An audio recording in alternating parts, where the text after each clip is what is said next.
warahmatullahi wabarakatuh. Yang terhormat Bapak Ibu dosen penguji uji kinerja pada PPG Transformasi Pendidikan Agama Islam tahun 2025. Perkenalkan, saya Yulita Indriani, mahasiswa PPG PAI Batch 2 tahun 2025 di LPTK Universitas Islam Negeri Syekh Ali Hasan Ahmad Ad-Dari Padang Sidimpuan dengan NIM 2521100081 pada hari Senin tanggal 6 Oktober 2025. Saya akan melaksanakan uji kinerja di SMP IT Darul Istiqlal Marindal 1 dengan materi Rukhsah Keringanan dalam Beribadah. Sekian, terima kasih dan selamat menyaksikan. Oke, baik. Bismillahirrahmanirrahim. Assalamualaikum warahmatullahi wabarakatuh. Waalaikumsalam warahmatullahi wabarakatuh. Selamat pagi. Pagi. Apa kabar anak-anak Ibu? Alhamdulillah, luar biasa. Allahu Akbar. Ya, alhamdulillahirrahmanirrahim. Hari ini kita masih diberikan oleh Allah kesehatan sehingga kita dapat berjumpa kembali pada mata pelajaran pendidikan agama Islam. Oke, anak-anak Ibu udah sarapan tadi pagi? Sudah, berarti udah semangat dong ya kita mulai pelajaran ya? Udah bisa kan? Oke. Nah, sebelum kita mulai pelajaran, ada baiknya kita membaca doa bersama supaya semua ilmu yang kita pelajari hari ini dipermudahkan Allah untuk memahaminya, ya. Kepada ketua kelas, tolong dipersiapkan. Doa belajar. Bismillahirrahmanirrahim.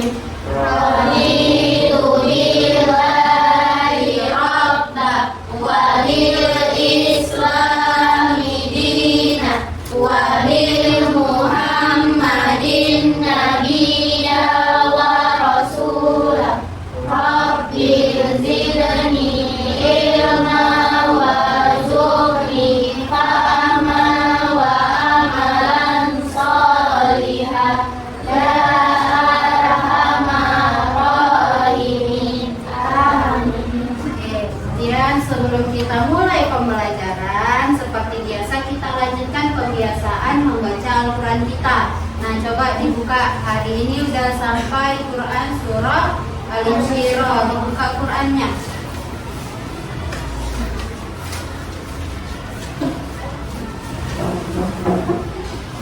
Sudah dibuka Qurannya semua? Sudah. Ya, silakan dibaca Quran surah Al-Insyirahnya bareng-bareng pakai ta'awudz. A'udzu billahi minasyaitonir rajim. Bismillahirrahmanirrahim. Alam nashrah laka sadrak wa wada'na anka wizrak alladzi anqadha zahrak wa rafa'na laka zikrak fa inna ma'al usri yusra. Inna ma'al usri yusra. 1, 2, 3. Garuda Pancasila, akulah pendukungmu. Patriot proklamasi, sedia berkorban untukmu.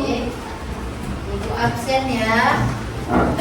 Hari ini siapa yang nggak hadir, nak? Cindy. Cindy kenapa? Sakit. Kemudian siapa lagi yang nggak datang? Yang nggak hadir? Jihad. Jihad kenapa? Sakit. Ada lagi yang nggak datang? Sudah. Kejam. Berarti 2 orang ya hari ini yang tidak datang karena sakit. Ya, semoga teman kita yang sakit lekas diberi kesembuhan dan kesehatan oleh Allah Subhanahu wa taala. Jadi kita masuk ke pembelajaran kita pada minggu ini. Minggu ini kita masuk bab baru, yaitu mengenai rukhsah. Anak-anak ibu tahu nggak apa itu rukhsah? Pernah dengar kata rukhsah? Belum pernah dengar kata rukhsah? Nah, rukhsah itu artinya adalah keringanan. Pernah tahu nggak orang sholat sambil duduk? Nah, itu namanya keringanan. Itulah yang mau kita pelajari pada bab ini. Nah, keringanan dalam apa, Bu? Dalam ibadah. Ibadah apa aja, Bu, ibadahnya? Nah, Ibu punya teka-teki. Yang bisa jawab silakan angkat tangan. Aku wajib dalam sehari semalam sebanyak 5 kali. Tanpaku hidup akan terasa hampa. Siapakah aku? Siapa yang bisa jawab? Ya. Apa itu, Kak? Iya benar, sholat 5 waktu. Kasih plus dulu buat saya. Teka-teki selanjutnya. Aku diwajibkan bagi orang yang mampu. Aku hanya diwajibkan seumur hidup sekali mengunjungi Baitullah. Kira-kira siapakah aku? Oke, habis. Naik haji, Bu. Iya benar, naik haji. Oke, beri tepuk tangan buat. Oke, sebelum kita masuk lagi lebih lanjut ke pembelajaran tentang rukhsah. Nah, ini ada tujuan pembelajaran kita hari ini. Kita kan hari ini belajar rukhsah. Diharapkan nantinya anak-anak ibu setelah belajar hari ini, yang pertama dapat menjelaskan pengertian rukhsah dan dalilnya. Kemudian yang kedua diharapkan anak-anak ibu dapat mengidentifikasi bentuk-bentuk rukhsah dalam ibadah. Jadi diharapkan nanti anak-anak ibu itu udah tahu di dalam sholat itu ada keringanan apa aja sih, di dalam puasa itu ada keringanan apa aja sih, seperti itu. Kemudian yang ketiga, menganalisis kasus nyata terkait rukhsah dan menemukan solusinya. Jadi nantinya anak-anak ibu kasih suatu masalah, ibu kasih suatu kasus. Kemudian diharapkan anak-anak ibu itu dapat menganalisis kasusnya dan menemukan solusinya bagaimana. Kemudian yang terakhir tujuan pembelajaran kita adalah merefleksikan hikmah adanya rukhsah sebagai bukti kasih sayang Allah. Jadi diharapkan dengan mempelajari rukhsah ini anak-anak ibu itu sadar bahwasanya Allah itu memberikan kita kasih sayang yang luar biasa. Oke, nah sebelum masuk ke pembelajaran inti kita, Ibu mau mengulas kembali pelajaran kita pada minggu lalu. Ada yang ingat nggak? Minggu semalam kita belajarnya apa? Iya benar, ghibah dan tabayun. Jadi ada dua, ada ghibah, ada tabayun. Allah melarang kita untuk menghibah, ya kan? Tapi Allah menyuruh kita untuk selalu bertabayun. Lantas Bu, satu ada larangan, satu ada perintah. Yang larangannya tadi adalah ghibah, ya kan? Apa itu ghibah? Masih ada yang ingat? Saya, Bu. Iya, apa itu Gus? Ghibah adalah menggunjing, membicarakan kejelekan dan membicarakan tidak memang baik. Iya, benar kata Agus. Jadi ghibah itu adalah menceritakan kejelekan, keburukan, aib. Aib, iya, aib siapa? Aib orang lain, kekurangan orang lain. Itu ghibah. Jadi Islam melarang kita untuk menghibah. Nah, kita masuk ke materi. Oke, lihat. Di gambar ini ada apa, Nak? Orang yang sedang sakit. Nampak tangannya sedang diinfus? Nampak. Tapi dia sedang melakukan apa? Dia sedang melaksanakan sholat. Boleh nggak kira-kira seperti ini? Boleh. Nah, harusnya sholat itu bagaimana? Berdiri yang tegak. Tapi ini sholatnya sambil duduk. Dan ternyata boleh. Nah, inilah yang dinamakan tadi rukhsah. Sholat yang harusnya berdiri tegak diberi keringanan oleh Allah bisa dilaksanakan dengan duduk. dikarenakan sakit. Jadi ruksa itu bisa diberi karena ada alasannya. Seperti itu. Nah, kita lihat lagi. Lihat ada apa ini, Nak? Ya, ada orang sedang naik haji, tapi dia sedang naik kursi roda. Kira-kira boleh nggak orang melaksanakan tawaf mengelilingi Ka'bah tapi naiknya naik kursi roda? Boleh. Nah, ini juga dinamakan dengan rukhsah. Paham anak-anak ibu tentang rukhsah sejauh ini? Paham ya? Oke. Azimah itu apa sih, Bu? Azimah itu hukum umum. Contoh nih, sholat apa hukumnya? Wajib. Sholat dilaksanakannya bagaimana? Berdiri yang tegak. Kemudian puasa Ramadan apa hukumnya? Wajib. Kemudian memakan daging ular apa hukumnya? Haram. Nah, itu adalah yang dinamakan azimah, ketentuan umum, hukum umum, seperti itu. Lantas kemudian ada namanya rukhsah. Rukhsah ini kebalikan dari hukum azimahnya, sholatnya harusnya berdiri, tetapi rukhsahnya dia bisa sambil duduk ataupun tidur, iya, ataupun dengan isyarat seperti itu. Paham ya? Paham. Ada di Quran surah Al-Baqarah ayat 286. La yukallifullahu nafsan illa wus'aha. Apa artinya? Coba baca. Allah tidak membebani seseorang melainkan sesuai dengan kesanggupannya. Iya, Allah tidak membebani seseorang melainkan sesuai dengan kesanggupannya. Jadi sama seperti ini contohnya tadi yang orang sakit. Harusnya sholatnya itu kan sambil berdiri, ya kan? Nah, ternyata dia sakit, tidak sanggup. Allah nggak paksa dia, aku sakit tetap harus sholatnya berdiri, enggak. Laksanakan sholat sebagaimana sanggupnya. Nggak sanggup kira-kira yang berdiri karena sakit, boleh dia sholatnya sambil duduk. Nggak mampu juga dia duduk, silakan sholatnya sambil berbaring.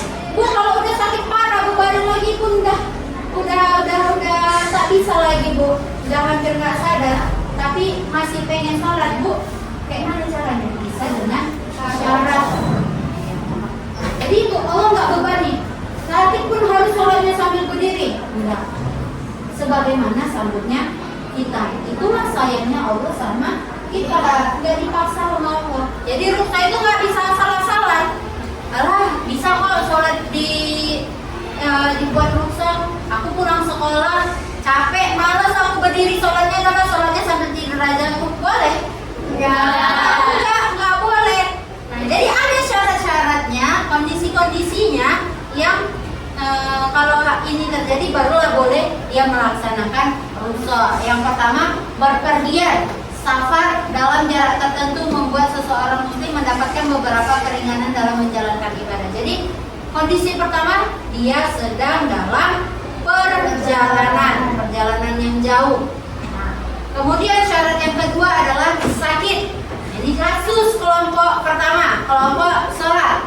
Siti mengalami sakit parah sehingga sulit untuk berdiri lama. Dokter melarangnya banyak bergerak karena kondisi tubuh lemah. Namun Siti tetap ingin menunaikan sholat 5 waktu. Nah, itu kasusnya.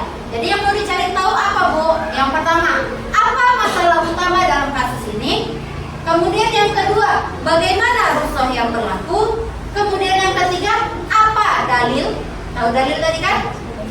Apa dalil ataupun pendapat ulama yang mendukungnya? Yang keempat, bagaimana solusi yang tepat menurut syariat? Dan yang kelima, apa hikmah yang bisa kamu? Kemudian kelompok 3, Pak Budi tinggal di daerah perkotaan.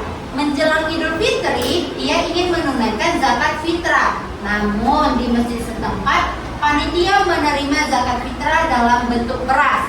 Nah, sedangkan Pak Budi tadi kan lagi berpergian, nggak bawa beras. Sedangkan Pak Budi lebih mudah memberikan uang tunai. Nah, sama pertanyaannya, kira-kira bagaimana? Apa masalahnya? Bagaimana rukhsahnya? Apa solusinya? Apa dalilnya? Dan apa hikmahnya? Kemudian yang keempat adalah Pak Ahmad sudah cukup mampu secara ekonomi untuk berangkat haji, tetapi kondisinya sakit keras dan tidak bisa berpergian jauh. Ia sangat ingin tetap berhaji. Nah, kira-kira bagaimana itu kasusnya Pak Ahmad? Apa masalahnya? Bagaimana ruksonya? Apa dalilnya? Dan bagaimana solusi? Oke, jadi ini kan ada 4. Nah, anak-anak ibu juga bagi menjadi 4 kelompok. Nanti ada kelompok sholat, kelompok puasa, kelompok zakat, dan kelompok haji. Nah, coba tiap perwakilan dari tiap kelompoknya 1, 2, 3, 4 maju ke depan, ambil. Dia dapat rukhsah dalam apa? Yuk, 1 orang maju, ambil. Jangan maju.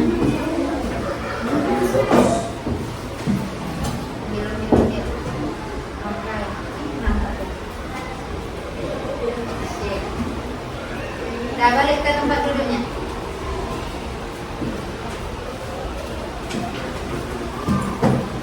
Nah, kelompok sana dapat rukhsah dalam apa? Rukhsah dalam zakat. Kelompok yang belakang rukhsah dalam sholat. Kemudian yang depan rukhsah dalam puasa. Yang kiri rukhsah dalam haji. Berarti kelompok 1 di sana rukhsah dalam sholat, kalian rukhsah dalam puasa. Kelompok 2, kelompok 3 rukhsah dalam zakat, dan kelompok 4 rukhsah dalam haji. Ibu, apa yang mau dicari? Nah, ini ibu bagikan kepada kalian LKPD-nya. LKPD PAI. Ini kelompok rukhsah dalam ibadah sholat. Ini rukhsah dalam ibadah puasa. Ini rukhsah dalam ibadah zakat.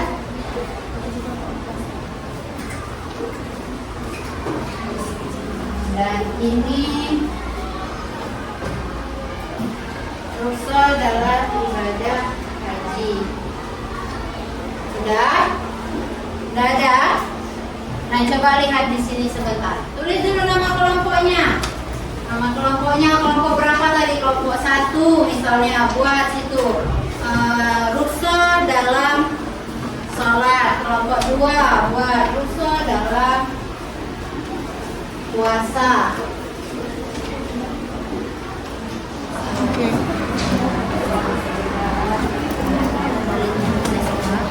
Misalnya ada raknya,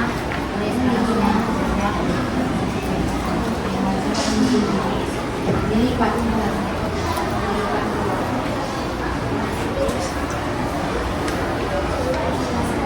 Oke. Dalilnya tulis ya. Kalau misalnya ada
ditangkap, satu orang tangannya seperti ini tugasnya menangkap, oke? Oke, kita mulai ya. 1, 2, 3. Dekat, jauh, jauh, jauh, dekat, dekat, dekat. Tangkap. Ada yang ketangkap? Ada yang ketangkap? Ah, berarti belum fokus. Kita ulang lagi. Ulang lagi. Oke.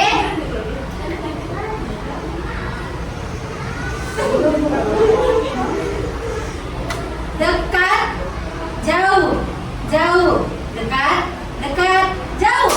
Ayo, ada yang salah. Belum itu suruh tangkap. Belum itu suruh tangkap. Dengarkan clue-nya. Dekat, jauh, jauh, jauh, dekat, dekat, dekat, jauh. Tangkap. Ada yang masih ketangkap? Ada. Wah, berarti nggak fokus. Sekali lagi. Gigi tangannya. Belum ditangkap tapi gigi tangannya. Udah deg-degan dari luar. Oke? Ayo. Sekali lagi ya. Dekat, jauh, dekat, jauh, dekat, dekat. Tangkap. Ada apa? Udah? Oke, beri tepuk tangan dulu.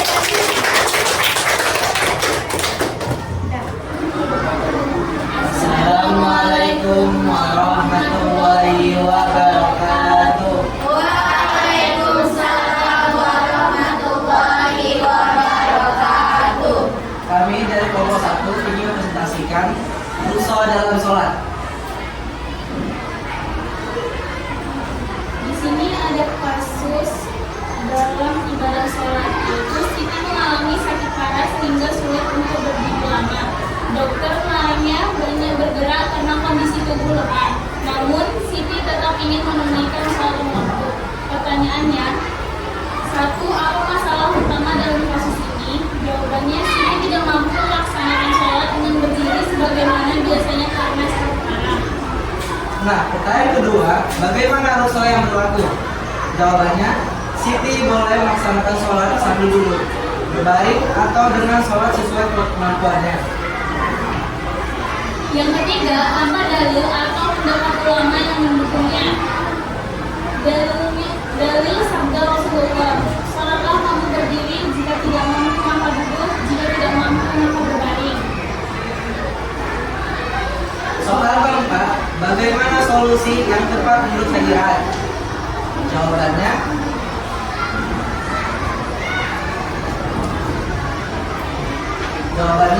Siti tetap wajib melaksanakan sholat, namun diperbolehkan mengambil rukso dalam melakukannya sambil duduk atau berbaring sesuai kemampuan.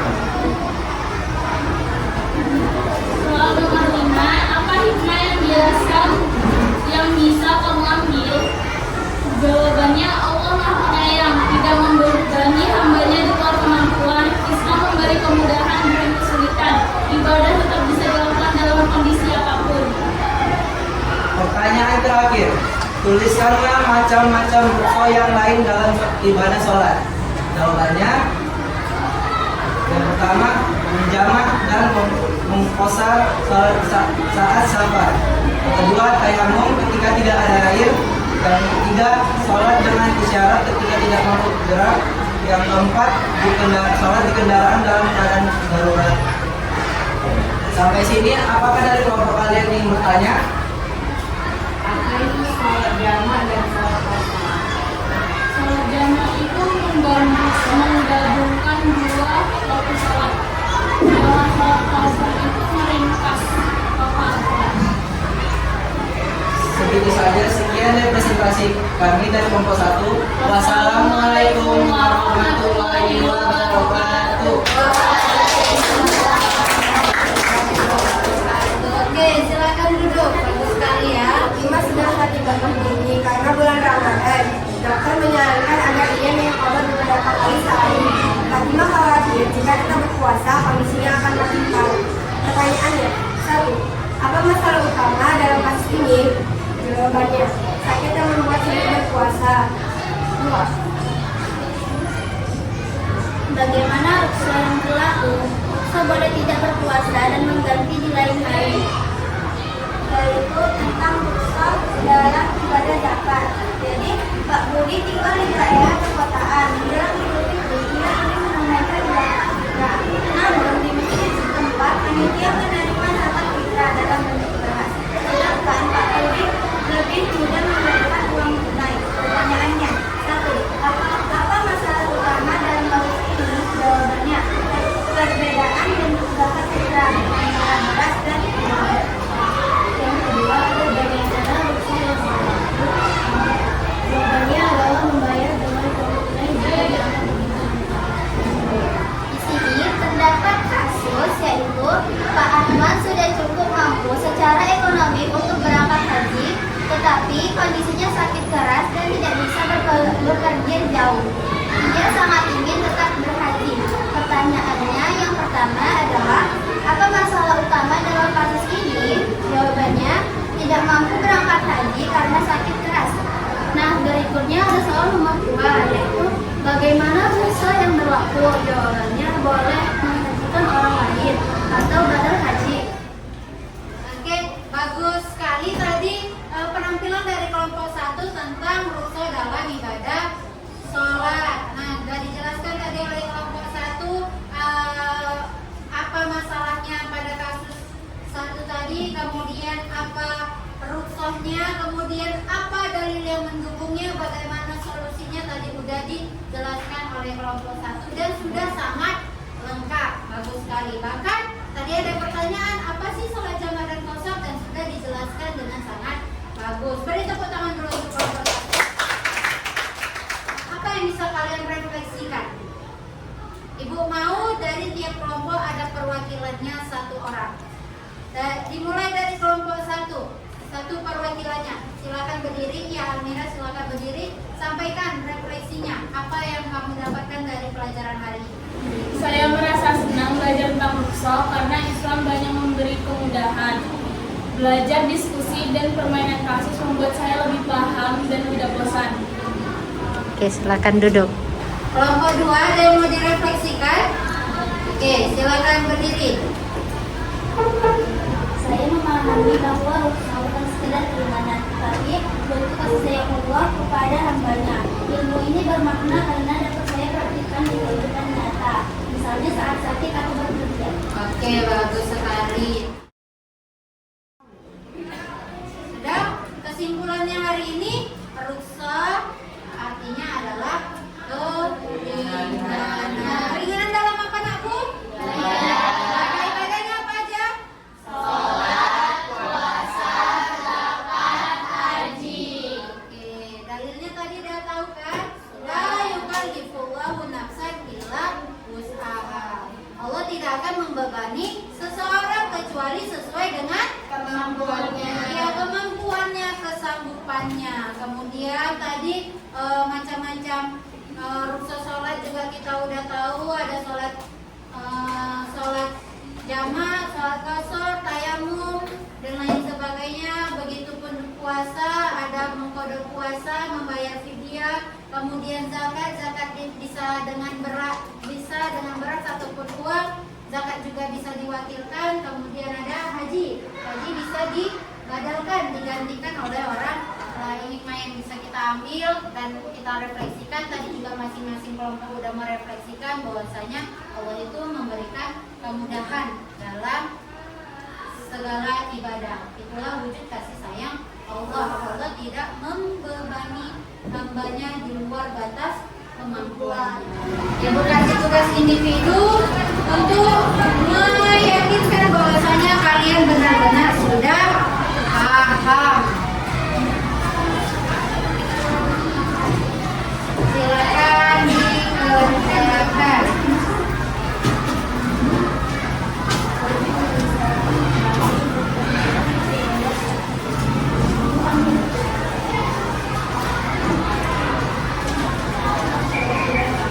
Bagi temannya. Oke, silakan dikerjakan.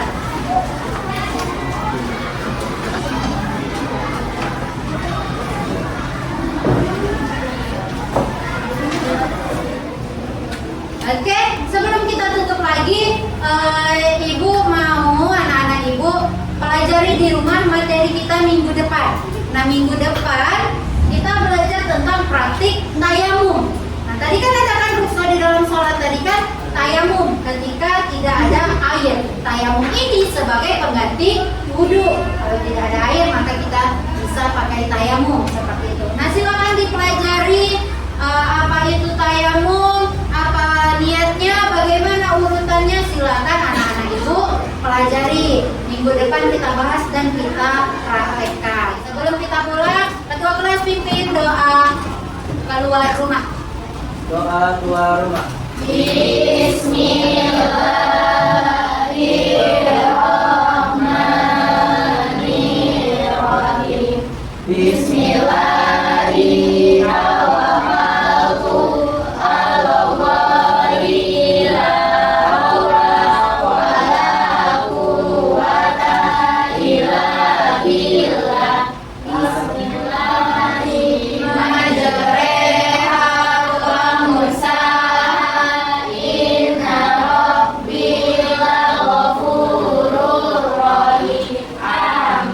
Oke, sekian pelajaran kita hari ini. Kurang dan lebihnya ibu mohon maaf. Billahi taufiq wal hidayah. Waridau